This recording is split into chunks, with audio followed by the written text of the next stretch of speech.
Welcome back to the Immigration Answers Show. My name is Jim Hacking. I'm an immigration lawyer practicing law throughout the United States, out of our offices in St. Louis, San Diego, and Washington, D.C. I'm fired up today. I hope you are too. I hope you're ready to get after it on this 4-day work week. I hope for those of you in the United States that you had a nice Memorial Day. I had an awesome weekend. We were outside almost the entire weekend. It was 60s in the morning, 80 in the afternoon, and zero humidity. It was really, really nice. The only problem is my allergies are suffering a little bit. But other than that, life is good. I hope you all are doing well. If you haven't yet already, introduce yourself in the comments. If you're an old friend, like my friend Wee, always saying hi to Noor and to myself. Thank you, Wee. And for everyone else who's been here for a long time, Princess Lizzie, Rocio, Michael, everybody's here. Good to see it. Good to see it. And for those of you who are new, go ahead and introduce yourself. We don't bite. We're friendly people, and we get along with just about everybody. So different people have been complaining that they can't get in the waiting room. So try to get in there now before it fills up. I'm going to get started, and I'm going to take as many calls as I can. So try to keep it tight. Try to keep it organized. Try to ask questions that apply to people other than just you. So it makes for a better show, and it makes it so that everybody can benefit. Let's say hi to Nicholas. Nicholas, Yes, hello. Yeah, are hello. you driving or are you parked? No, I'm driving, so I got my headphone I can't headset. talk to you when you're driving. I'm sorry about that. Rahul, you're up next. Hello, Rahul. You're on mute, Rahul.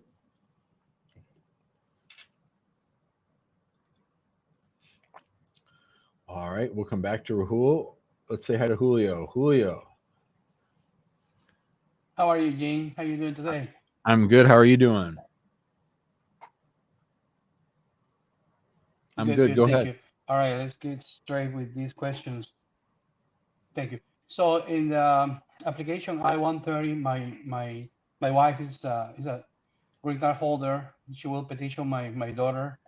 Um, so in the part where it says class of admission, we are confused about if we put a B2, the way she original entry to the United States 20 years ago, or what the green card said, which is IRO. Class of admission for the beneficiary, Yes, well, she's the petitioner. My wife is the petitioner. but The class of admission, yeah. there's not a question for her class of admission on the I-130. I don't think. I think they're talking about the beneficiary. When it says information about you, petitioner, it says part two, the 40.8 class of admission, and it says 40B date of admission. We don't know if this is when she entered originally with Yeah, the visa. that would be from when she entered originally. Uh-huh. All right, all right, great. And the other one, this is for the beneficiary, which is my daughter. Uh, so when she arrived in a temporary visa.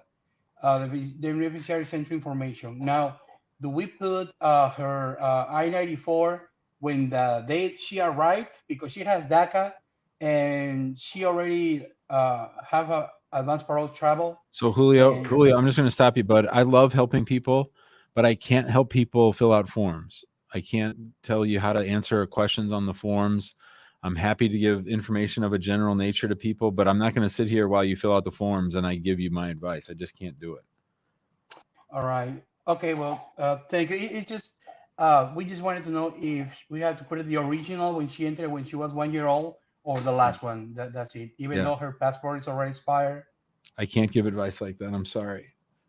All right, thank you, sir. Bye, Julio. All right. Jock's here. Jock. Yeah, Jim, thank you. Thank you for letting me in the meeting. Sure. How you Do you doing? mind if I go out of camera? I'm doing great. You're off camera. Go ahead. Thank you. Thank you very much. So this is the point. I'm a F1 student in USC, and then hopefully I've been a winner of the developtory with a huge case number. So my first question: do you think that somebody having a case number of more than 110,000 can have the chance to do the adjustment of status. I do. Is it what region are you?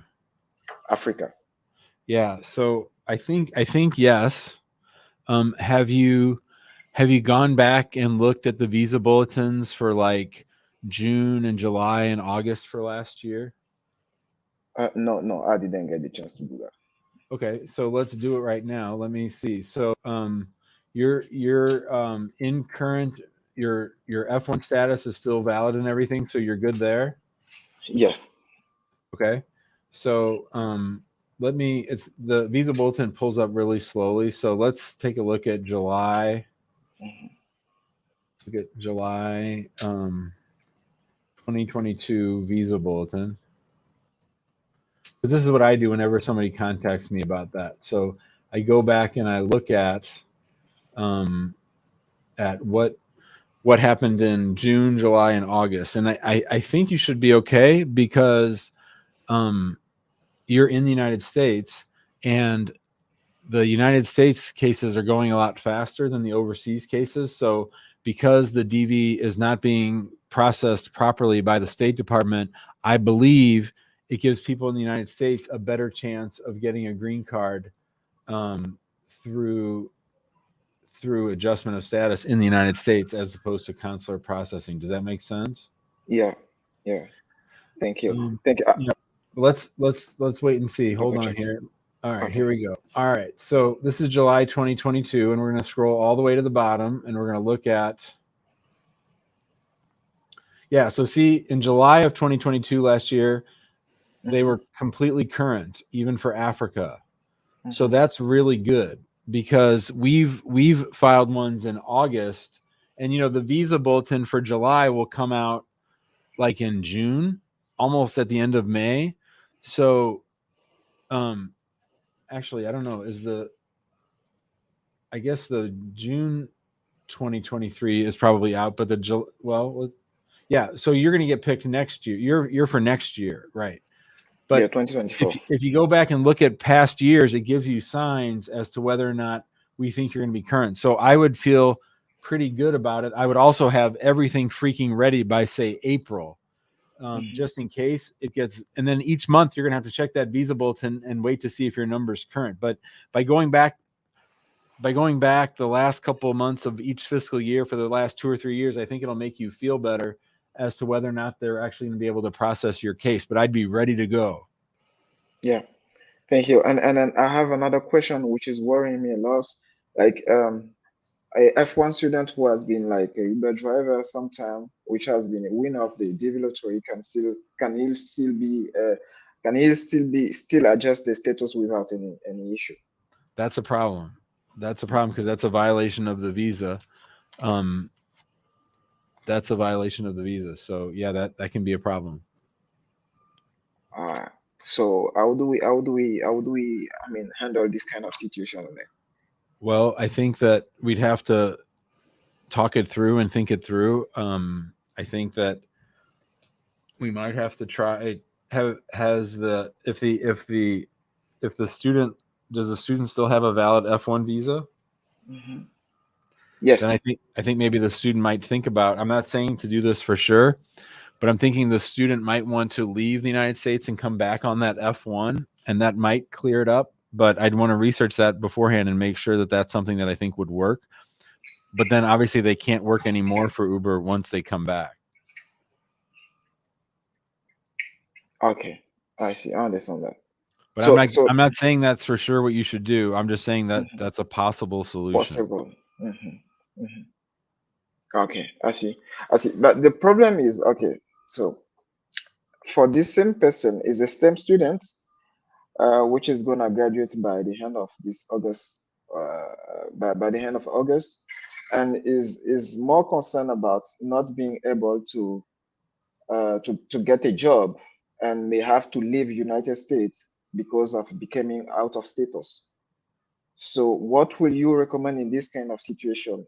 Does this student have to take another classes, or? When did the student graduate? September 2023. And got 1 year of OPT.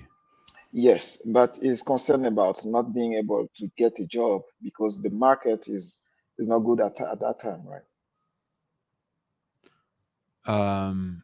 Really? I think everybody and their brother's looking for employees right now. Are you sure they're not going to be able to find a job? Yeah, I mean, it's a kind of fear that he has. I don't know if he can still get a job, but it's a kind of fear because it's mainly looking at financial industry, and then the financial services are laying off a lot of people right now. Mm-hmm. So kind of freezing job market right now over there. So then this should become this person's number one job is to just start brainstorming every kind of job that would be covered by their major in finance, and they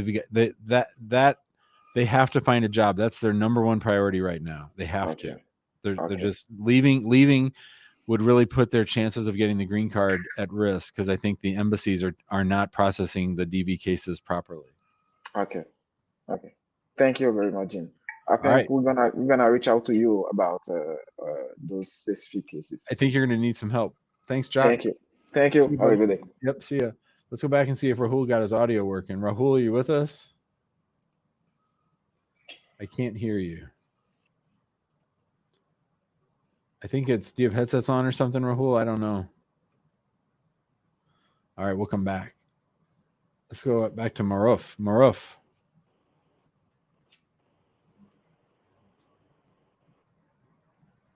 Hello. Hello. Hi, Maruf. What's up? Today, good. Go ahead. Off camera. I took you off camera. Go All right. ahead. Thank you for having me. All right. Thank you, Jim. Thank you for having me. So I have a quick question. May 17th, I sent my package, the concurrent file, 13045, and the forms to USCIS by the by the post office, and then 2 days after that, I went online to use, and then the package arrived in May 19th, so 2 days after that. So 4 days after, I received no message through my phone number, and USCIS said that they have received the package, and then 2 days after they received notice on my account,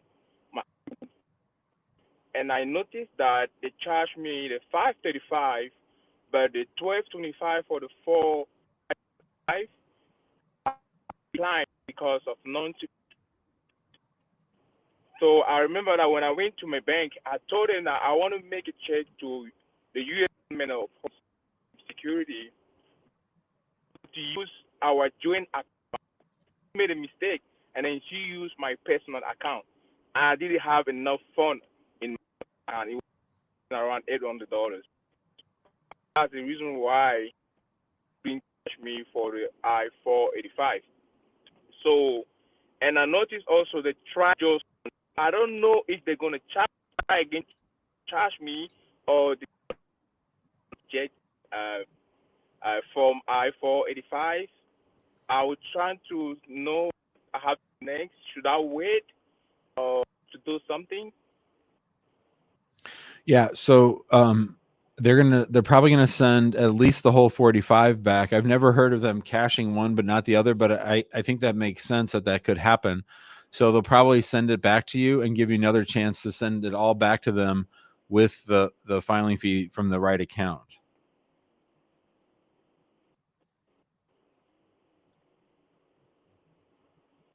Are they going to keep the I-130 forms? I don't know. I haven't. I don't know. We'll see. I think the I-130 case will be underway, and then I think they'll probably just send back the 45.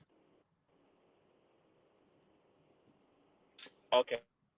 All right, Maruf, your reception keeps going in and out. It's driving me crazy, so I got to turn you off. Okay. Hello, fasting. Hello, Jim. Can you hear me? Yes, I can. I'm again calling you. If you remember, I called you about an N600 before. My question today is that I want to give you a list of like 10 documents that I have submitted with the N600, and I want you to tell me if I have made a strong case or a weak case. Okay. So it was the N600, the copy of the birth certificate, a copy of the birth certificate of the U.S. citizen parent that has been naturalized, a marriage certificate of the parents, the naturalization certificate of the U.S. citizen parent, the copy of the permanent resident card of my sister, and the affidavits from the doctors, landlord, and school, as well as the stamp that the officer stamped the passport when she first came to the U.S. As an LPR, as an immigrant visa? Yeah. Yeah, that sounds good to me. Also, my second question was that I just found out that there's a difference between a declaration and an affidavit. An affidavit is a declaration which has been stamped by a notary. And our doctor's affidavit has not been notarized. So there's a regulation that says they don't have to consider that. Well, I mean, if they call the doctor will. That's not their job to call the doctor. I see. So therefore, it's your job. It's your job to provide competent evidence in support of your claim. Okay, so in my cover letter, I said affidavit from the doctor's office, which means are they going to take that as a misrepresentation because it's not? No. But will it count? Like, it's not going to count at least against my case. Will just be there in the air for them to either choose or not choose it. Mm-hmm. Yeah, but I mean, if you get your receipt notice back, you might go back to that doctor and have them sign it again and get that notarized and send it back, since you did all that work anyway. I mean, the doctor probably has a notary in their office. Yeah. Okay. Also, like, it's been like 6 months since we. I think that you said New York City takes like a year. Should we be worried so far? And that's my last question. No, they all N600s are sort of low on the list of priorities. Those things never go very quickly. Okay. All right. Thank you very much, Jim. Have a good day. Yep, you too. All right. Pat's up next. What's up, Pat? Hey, Pat. Jim, how you doing? I'm good, buddy. How you doing? Good news, Jim. So, my I-485 got approved. Nice. Got my green card on Saturday, so that lawsuit worked pretty good for me. Nice. They delivered my the approval notice this morning.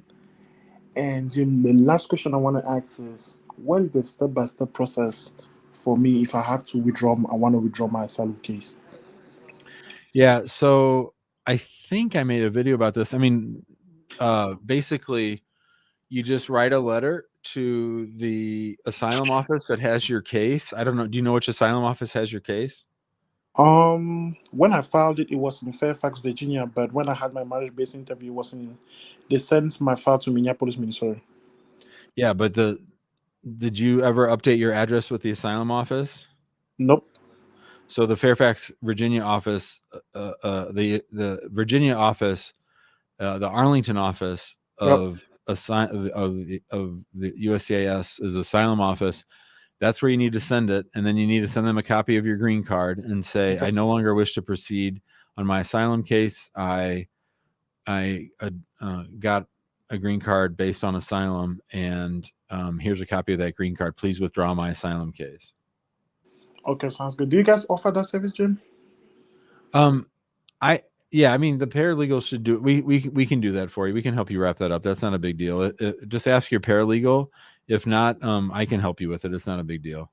And how much is the fees again for that? Nothing. Okay, sounds good. So, should I just email Daniel and send him a copy of my green card and receipt notice of the? Yeah, just send it to me. Do you get emails from me? You get emails from me, right? You know my email address. Yeah. Yes. Email me a copy of the green card and your asylum receipt notice, and I'll draft it for you. And make sure I have your current address. Yes, the one in Minnesota? Yeah. Okay, sounds good. I'll send you an email right away. Okay, great. Have a good day. You too. Congrats on the green card. Happy for you. I'm glad the lawsuit worked. I know, right? See you, buddy. All right, let's go back to Nicholas. I think he might not be driving. Nicholas, you done driving? Yes, I'm done. So thank you. I'm back. Sure. So I have a question. So I got a case. So me and my wife were married for 6 years. 6 years. We got two kids, and then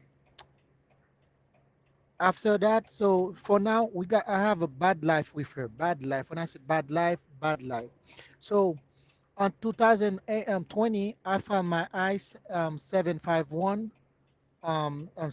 June 16, 2020, and then I still don't have it yet. So now my wife we got like issue, so she want to divorce, and then she give me a divorce for now. But what she do, she like try to cancel my I-75 one. Okay, so 2 weeks ago, I was calling USCIS to ask them for like a stamper because I want to go to the army. So I want us to stamp because I lose my older green card. So I asked them, so what happened to my green card? Why is it so take so long? They said they're working on it. They investigate on it to see is this not like a fraud. I tell them why is it fraud because I have two kids. He said so now that's us supposed to know that. I said okay, no problem. So my question is so what can I do? I have to wait for the divorce because we're not divorced yet to do something, or I have to wait so maybe they can send me the green card. Next June gonna make me 3 years So, for my green um, card. what country are you from? Haiti. When did you come to the United States? I came to the United States 2016. On what kind of a visa? Tourist, I don't know, HB one something like that. Yeah. H-1B or B-2? A visit Uh, visa? b- visa, yeah, 5 years. Yeah. Yeah, but you were supposed to be here for like 6 months, right? Yes. So I get married and then we stay. Did you get married in those first 6 months? Yes, before, yeah. And then that spouse is the one that filed the I-130 and the 45, and that's the spouse we're talking about now that wants to get Yeah, divorced? yes. She give me my 3 years green card, and then 3 years ago, so I feel my renewal. And do you think she wrote a letter to USCIS saying that you were a fraud or something? No. So the thing is, so like I said, so we have a bad life. So I was dating someone else, and then she got a picture. She sent the picture to USCIS. Well, that's where the fraud comes from. So, okay. So is the divorce on file? Yeah. So yeah. Okay. So if I were your lawyer, this is what I would do, especially if she's withdrawn the I-751. You need to be working really fast to prepare what we call an I-751 solo. You need to refile for your 10-year green card without your ex-wife. You need to notify USCIS that she's filed for divorce. You need to notify them that she's trying to keep you from staying in the United States, that she's trying to send you back to Haiti so you can't be in your kids' lives. And then you need to build a case to show that it's a real marriage. So you are in a very delicate, sort of scary place because right now she has sort of all the power because she signed that 751. If she withdraws that 751, or if she's already withdrawn that 751, She already then did you're sort of because standing there. You're sort of standing there naked with no clothes on, right? You got nothing. okay. So you need to refile fast, and you need to notify them of the divorce. Otherwise, it looks like you're trying to trick them in the hopes that you get your 10-year green card without ever having to tell them that she filed for divorce. But that's a bad approach because they already know about it. Okay, so you want me to do it for now? It doesn't matter. The divorce is still pending. You need to get a new 751 on file as fast as possible. You probably need a lawyer's help. You need to develop as much evidence as you can that the marriage was real. You need to explain the picture of the girlfriend, and you need to let them know that you don't wish to proceed on that joint 751, that you're now filing your own 751. Okay, okay, okay. So can you do that for me because I don't have a Sure. lawyer. So Yeah, we can help. yeah, because I was talking to like a lawyer. She explained me that, and then I say okay. So he say you got like you just said. He say if they deny it too, you can still file it too, but you need to have a divorce paper. Well, you need to get divorced before they can approve it, but it's going to take them 2 years to approve it. So what I would say is Two get that years? thing on file. 2. Okay. You're starting over. Get that thing on file, and then try to push the divorce as fast as you can, so that you Okay, okay, then okay. then So you about qualify. Then if I did that, so my extension they're gonna deny it or is still gonna keep working like I can use it to work? well when does the current one expire? No, it is expires on 2020 already. No, but your extension letter now that Is you have, when does? no is for 48 month. I received it on March. Yeah, so you're fine. You're fine until they tell you that the case is over. So that's why you need to get the new one on file so that you're covered. Okay, okay. So do it now before they tell me it's over. So Yeah, the same extension can use. Okay, no problem. Thank you. So do it as how I fast. can contact you? Yeah, so send us an email, Give info@hackingimmigrationlaw.com. give me 1 second. Let me write it. Sure.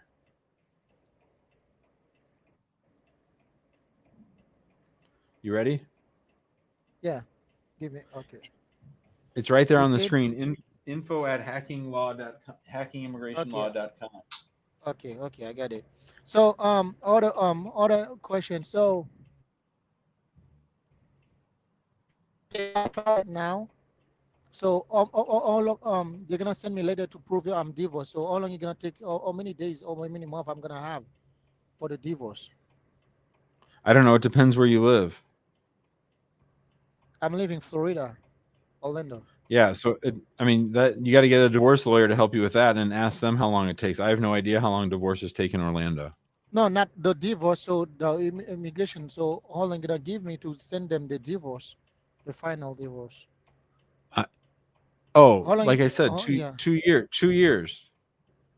Oh, 2 years for the two divorce. Okay. years.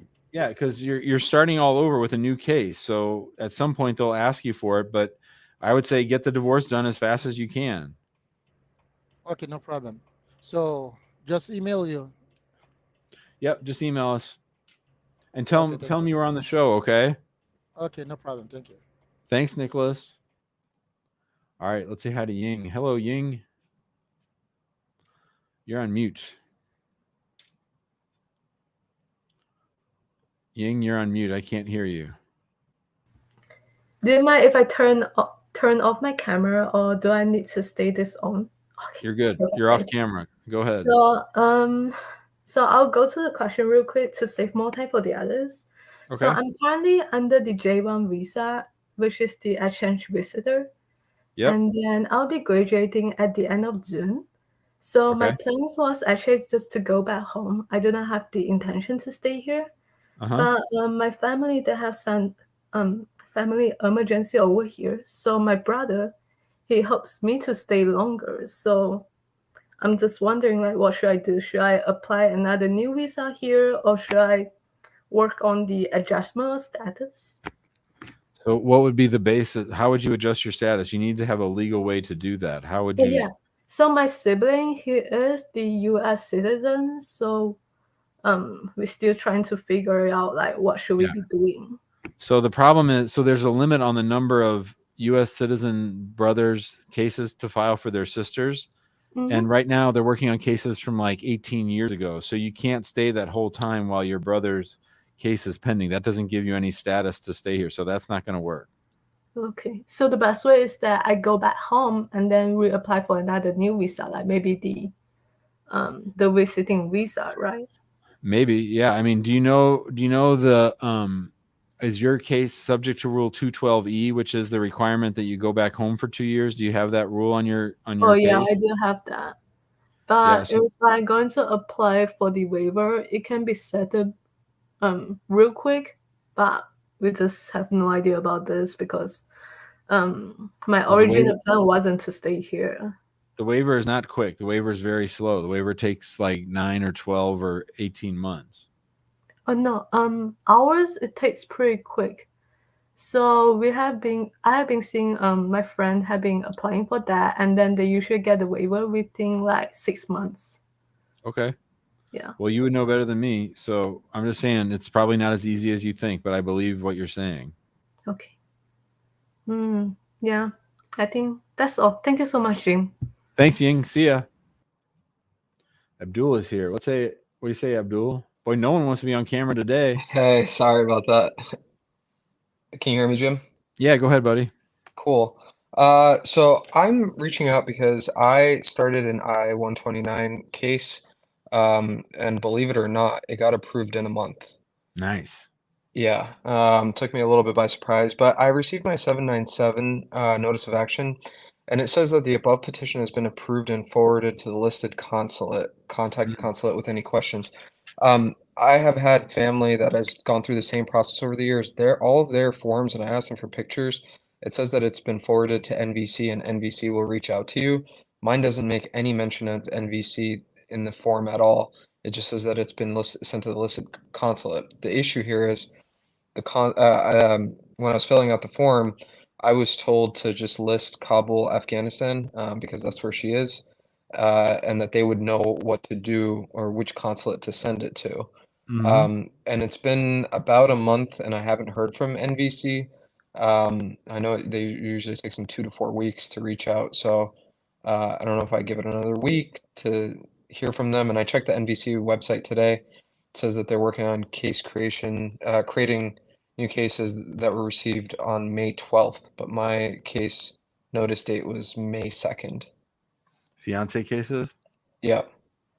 No, it just says general case creation type. Yeah. I think if I were you, I would just sit tight and say, man, there's a strange thing that happens when USCIS acts really quickly. Sometimes State Department takes longer than they normally do on the back end. I don't know if that's on purpose or if it just seems to happen that way. They might have made a mistake on the 797. I haven't seen that either, where they say they're sending it straight to the consulate, especially like you said, a closed consulate. So I think I would give it another month before I started worrying, and then I'd start bothering NVC. Okay.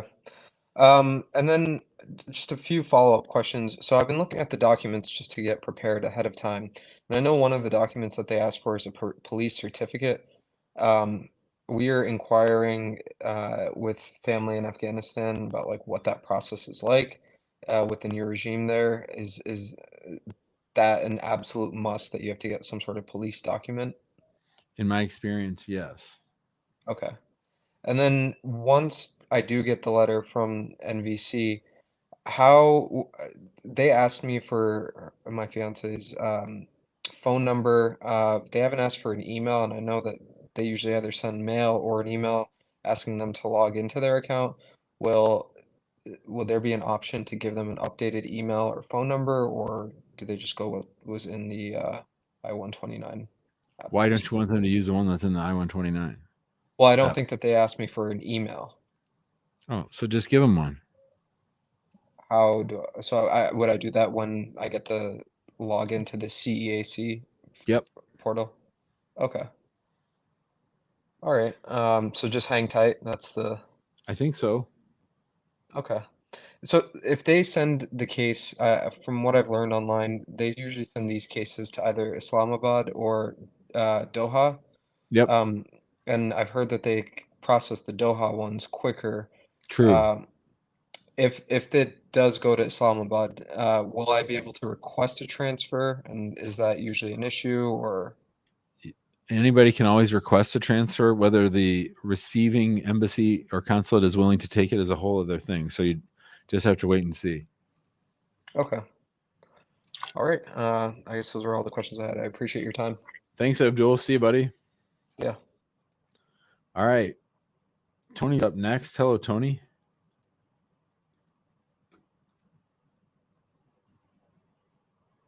Tony, I can't hear you, buddy. I can't hear you. Nope. I will come back to you next, Tony. I'm going to go see Roy. What's up, Roy? Roy, can you hear me? Yeah, hi. Thanks for taking my call, Jim. Sure, buddy. Go ahead. Hi, thanks for taking my call, Jim. So I've been, yes, I can hear you, Jim. Can you? Go ahead. So I have been under the counselor processing with NVC last 2.5 years, and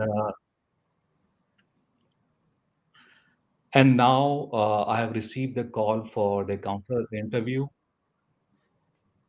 But last 2 months earlier, I came to US on H1 visa, and last month I applied for 485. I have received the receipt numbers. I've also got the information that they have applied my fingerprints, but I haven't got the advance parole yet. But now I'm in a situation I'm thinking that should I go back and attend the counselor interview and get the green card? Because I was already documentary qualified and they sent me 10 days ago the invitation as well to come to Mumbai Consulate and give the interview next month. So I'm confused how to handle it now.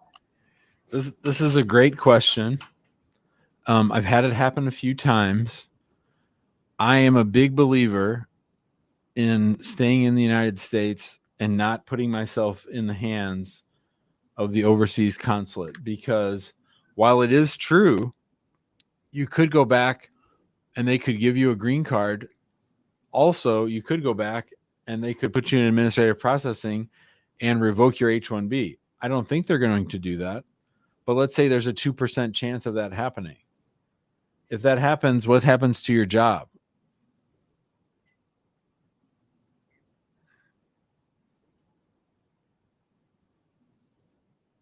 So even though it's going to take you longer to get your green card, I would wait it out here in the United States. I would not leave the United States after you waited so long to get in. Well, actually, I have H1 stamped when I came here. So yeah, but you're gonna have to go to the embassy, right, to get your green card, to get your immigrant visa. You're gonna have to go to the embassy, and you're gonna have to give them your passport. You're gonna have to give them your passport. And in my, what consulate is this? Mumbai.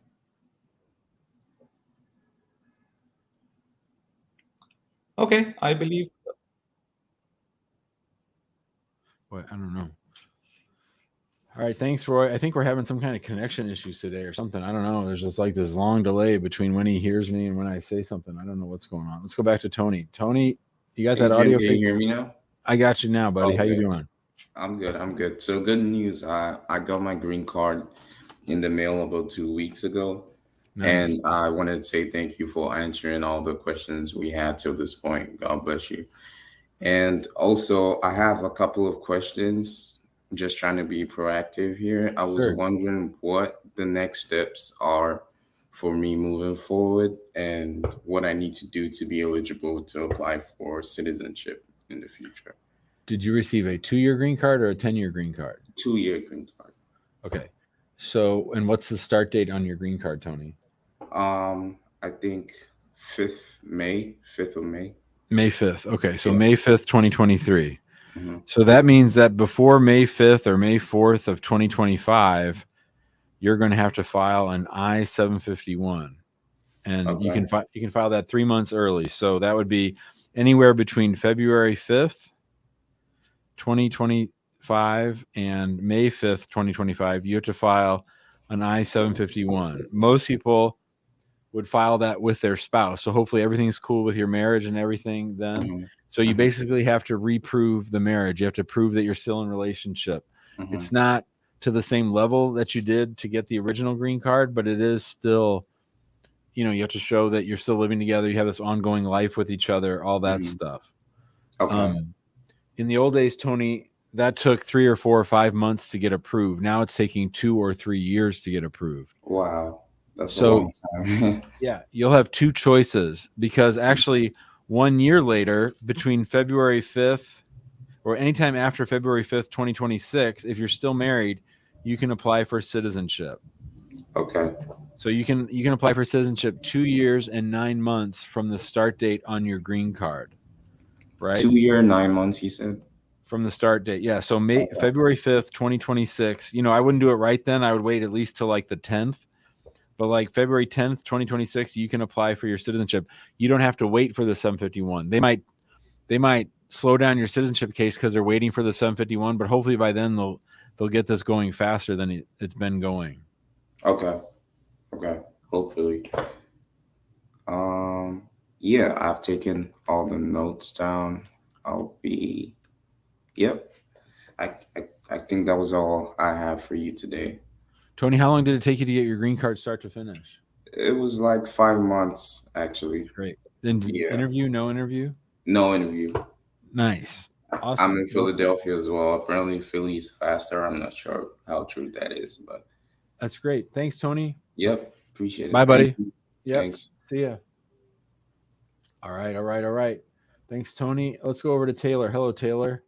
Hi there. Quick question. After filing the I-129, our twins were born. If he were to file a B visa, would he be accepted as a visitor, or because he has kids here, they'll deny him because they might think he'll stay longer than the time? Yeah, it's not so much that they think he's going to come stay to see the kids. It's that they're going to think he's coming to get married and not go back.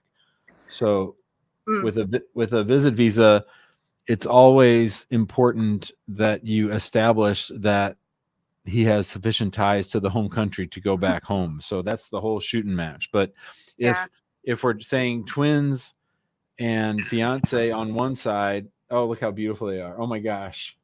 They're a month and a half old, and I can't do this alone. Congratulations. Yeah. So what country is he from? He's from Mexico. Yeah, so I think the chances of him getting a visit visa are very, very small. Okay. But you can try. And the other thing that's really important is make sure that he's honest. Don't like hire some visa company or anybody like that, because you want to disclose the fiance case. You want to disclose you want to disclose the twins. So it's really important that you list them too. But yeah, there's not really a mechanism for him to come as a visit, because they're going to think he's just going to come here, marry you, and file for a green card. I mean, I think this satisfies a request for expediting it. And it's a financial crisis. It was a medical crisis. They went to the emergency room for a life-threatening illness, but they kept denying it. And I know you don't do extensions or expedites, but can you have any advice? Another visa we should try? No, there's not another visa to try. What's his job? Does he have a job? He's an Uber driver, and the irony is he got kidnapped in a taxi himself, so he satisfies asylum as well.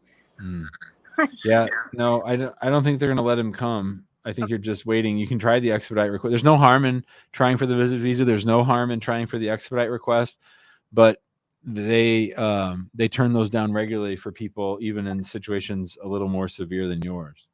Right. No, and that's what senators told me, that everyone wants their visa like you. And I'm like, don't generalize this, taking care of 2 babies, but okay. Right.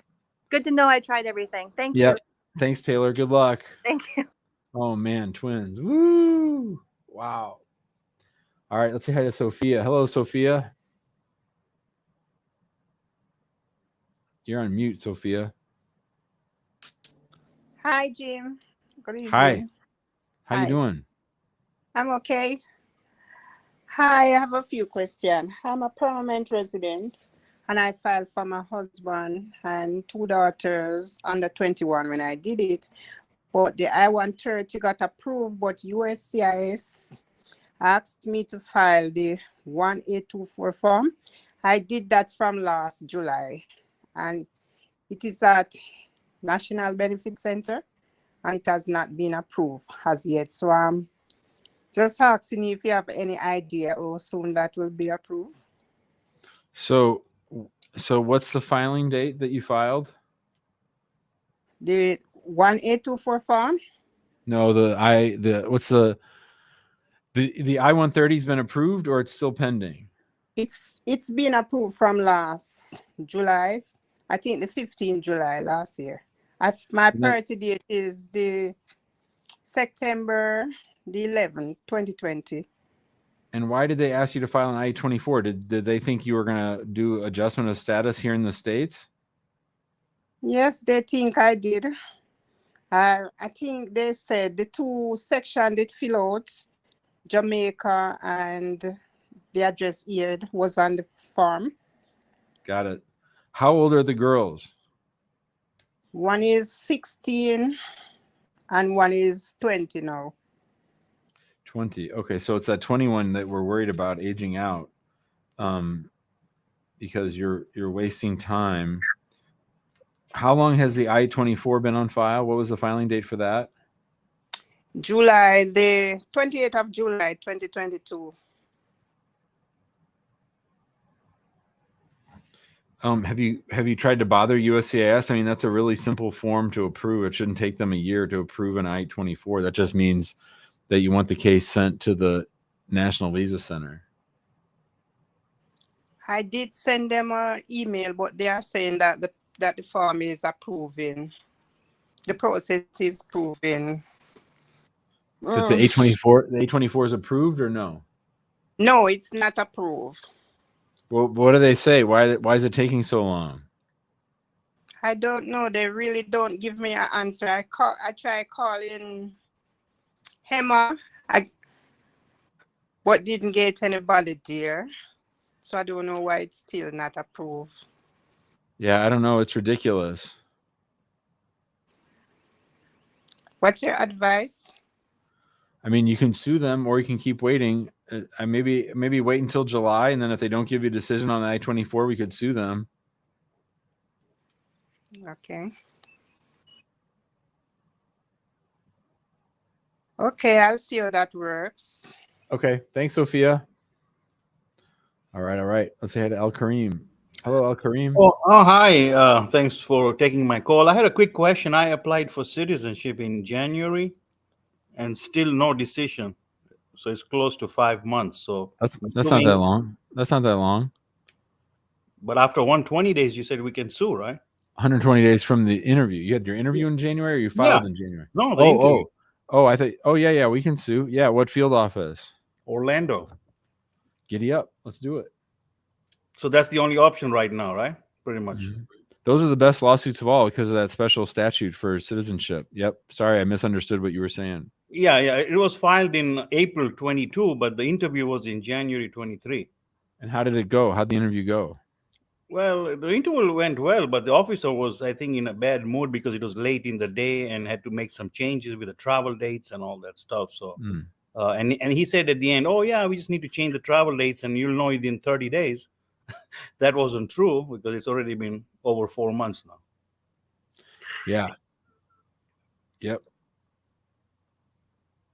Yeah, if you want to sue them, I'm up for it. All right. We just email you, right? And then we go from there. Yeah, just say my name's Al Karim. I was on the show with Jim at around 4:45, and we'll go from there. And then they have to make a decision within 60 days after the lawsuit. That's right. All right. Thank you. And usually in Florida does, as with so many other things, Florida does things weirdly. Different judges, sometimes I've seen them do stuff like right after Jim sues, they issue this order giving USCIS 30 days to decide the case. So it might even be faster than that. Oh, okay. Gotcha. But you have to come to Florida, or it's all done? No, one of our attorneys is licensed in Florida, so we file it under her name, but we do it together, and then no one ever goes to court. It's all just done on paper. It will be resolved within 30 days. 30, 60. Yep. All right. Thank you. All right. Bye, Al Karim. See you, buddy. All right. Apparently Saul Goodman is here. Saul, you're on mute. Hey, Jim. How are you? I'm great. How you doing? I'm good. Question. So first of all, before that, thank you for hosting the show. My wife and I, we filed a marriage-based petition, and I'm currently on F1 OPT, STEM OPT, and it's going to expire at the end of June. And today, my employer gave me a letter stating that they need me to stay employed, otherwise it'll impact them and it'll impact us. What I'm getting to is my EAD has not come in for my C9 status for my marriage base. And if I call them tomorrow and I tell them the whole situation, do they handle expedite requests? Like, what should I say to them? Should I tell them the whole story and hope for the best? Is that only outcome I have. Wait, so you're on an F1? I'm on an F1 OPT On STEM OPT? extension. Yep. Yeah. And how much time's left on your STEM extension? Expires June 30. So in a month. Correct.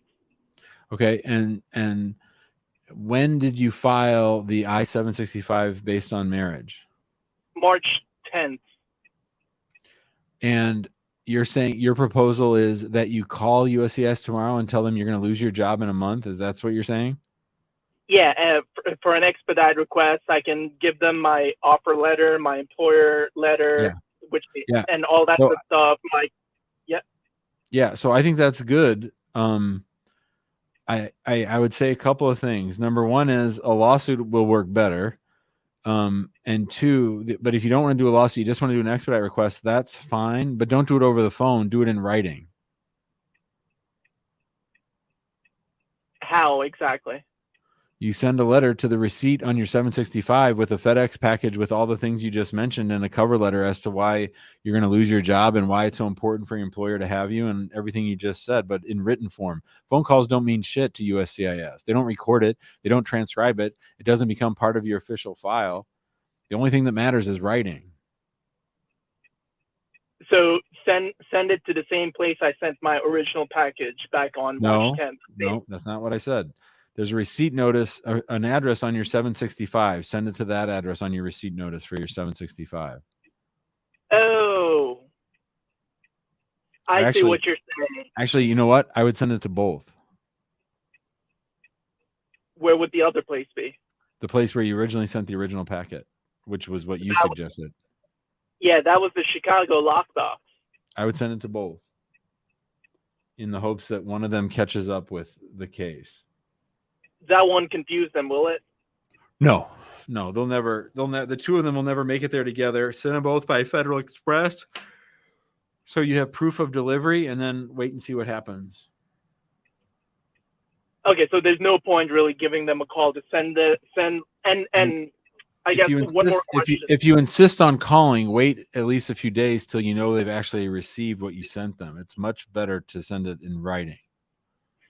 Okay, one more question. So I can send them a cover letter. I can send them bank statements, my employer letter, all that good stuff.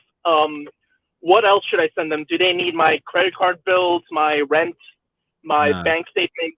No, they'll believe the hardship. It's just a matter of whether they think it's enough. And March to now, when did you get married? January 28th of this year. Yeah, so if I'm them, I look at that and I say, well, he waited a month or two to file for a green card. Maybe he wasn't in that much of a hurry. So I don't know. I don't think they're going to do anything, but it's certainly worth a shot. Okay, it's just if they don't do anything, I will lose my job, and that's not good. And I don't know. This is reason 812 why they suck. No, I understand. I'll just hope for the best, and I'll give them a call and do what you said, and hopefully it'll go through. Perfect. All right, thanks, Saul. Thank you, man. Let's go back to Nana. Nana, you got your audio working? It's still on mute. Hi, can you hear me, please? Now I can hear you. Right. Can I speak off camera? You can. You're off camera. Go ahead. Right. So thank you very much. So I called your show about a couple of months ago. Okay. I said I came to the United States on a ESTA visa, got married, but left the States, and then my wife then filed the I-130 for me. So I'm in the military, and my job brought me back to the States again this year. Is it when did we? Yeah, March. So for an exercise in Texas. So after the exercise phase, we're given R&R. So my question is, I did a little bit of traveling with the wife whilst in the States. Is that going to affect anything? I don't think so. Right. Okay. And my second question is, since being back to the UK, my job has decided to post me outside the United Kingdom to Africa on an assignment for 2 years. So basically, I'm going to be stationed in a whole new country, and I've got an I-130 on file, which hopefully they should, if everything goes well, they should come back to the London embassy. So right now, I don't know if it is advisable to move the case maybe in future to where I'm going to be based, or I should just keep it in England. Is the I-130, has the I-130 been approved, or is it still pending? I mean, it's still pending. So currently, we don't know what to do, whether we are actually, sometime in the future move the case to Africa, or just leave it in England, and then anytime it's ready, I'll just come back, consular process in the UK, and then maybe fly back again to Africa or fly into the States to actually get the ball rolling on my green card. I would say that we just have to take it as it comes. If your I-130 gets approved the day after you move to that African country, then when you fill out your DS-260, I would use that African address and update it. If it's a year later, then I think that's a different conversation. Or if it looks like you're going to be in the United States for a long time, then that's a different conversation. So I think it's a little too early to decide the answer to your question, because it is just a decision that's going to be based mostly on circumstances of your life at the time that things get approved. Does that make sense? Yeah, it does. It does. Right. Yeah, that's basically all my questions. All right. Well, good luck. Thank you. Bye, Nana. All right. Rim's here. Hello, Rim. Hi. Can I speak off camera too? Oh, geez. Of course. Go ahead. Yeah, I just wanted to ask. I already asked this in the group, but I just wanted an answer from you, since it was a little bit confusing. I want to travel on an F1 student visa. I had it before, but was not married at the time. I got married here of May 22, so it's exactly a year. And never traveled under merit status, and I never applied for the I-130. I haven't applied yet. And yeah, I just want to see if I can travel as an F1 student visa while being married, and I'm fully enrolled in school. Is your F1 visa stamp in your passport still valid? Yeah, everything is valid. Passport is valid. Visa is valid. I-20 is valid. The visa is going to expire July 2024. Why haven't you filed for the green card yet? Because we couldn't find a joint sponsor. Well, yeah. I think traveling outside the United States while married to a U.S. citizen, the question you have to ask yourself is, am I 100% confident that I will have no problems if I come back through customs when they find out I'm married to a U.S. citizen? Jim, I think the chances of there being a problem are 1 or 2%, very, very low. But if they do cause you trouble and don't let you back in, then what happens? Yeah, then that's my question. What happens? Do they stop right there? Do they call my husband? He was gonna be with me. He's traveling with me. Yeah. They might not let you in. I think that would be pretty drastic, and I think the chances of that are small. Especially if you're honest about it. But I just don't know why you risk it all to travel overseas. Just because I want to see my family and apply. If I apply for a green card next year, when my husband makes more, it will be 2 years of waiting for the green card. So that's a total of 4 years of me not seeing my family. Well, but if you had applied for the green card a year ago, you'd already have advanced parole, and leaving the United States would be no problem at all. Yeah, that's the issue. Yeah. I don't even know if I can apply next year either. Is there another way to ask for to waive the sponsor? Another way to prove income? Maybe my income, maybe my family income? No, it has to be somebody. There's no way theory, around there's it. all in theory, there's all kinds of ways around it, but you're Yeah. going to invite all kinds of problems and delays and potential denial of your case instead of just finding a co-sponsor. Okay. What about renewing my visa? My visa is expiring July 2024. Do you advise me to renew it right now? I think it's too early to renew it right now. And I think if you want to ask my advice is find a co-sponsor and file for adjustment as soon as possible. That's my advice. Okay. Okay, perfect. Wish me good luck. Good luck. Thank you. All right, everybody. That'll do it for me. We'll be back tomorrow. Same bat time, same bat channel, 4 p.m. Central, Wednesday. That'll be episode number 377. If you want to be on our text list so that you find out what the link is to the waiting room first, go to 314-470-3300. Send us a text, the word show, SHOW, and you'll be the first in line. Also, if you want to help us out, leave us a little review. We'd greatly appreciate it. You can leave us a review at reviewhackinglaw.com. Reviewhackinglaw.com. Thanks so much and have a great day.